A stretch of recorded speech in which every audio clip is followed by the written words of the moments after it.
வணக்கம் பிள்ளைகள். இன்றைய தொகுப்பில் பழங்களின் பெயர்களை பார்ப்போம். மாம்பழம், அன்னாசி, ஆப்பிள், பலாப்பழம், வாழைப்பழம், விளாம்பழம், திராட்சை,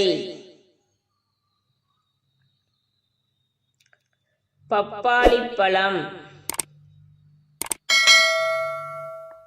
கொய்யாப்பழம், ஆரஞ்சு,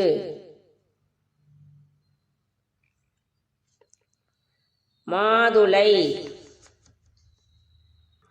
சீத்தாப்பழம், நாவல் பழம், பேரிச்சம்பழம். நன்றி பிள்ளைகள். இன்னும் ஒரு தொகுப்பில் உங்களை சந்திப்போம்.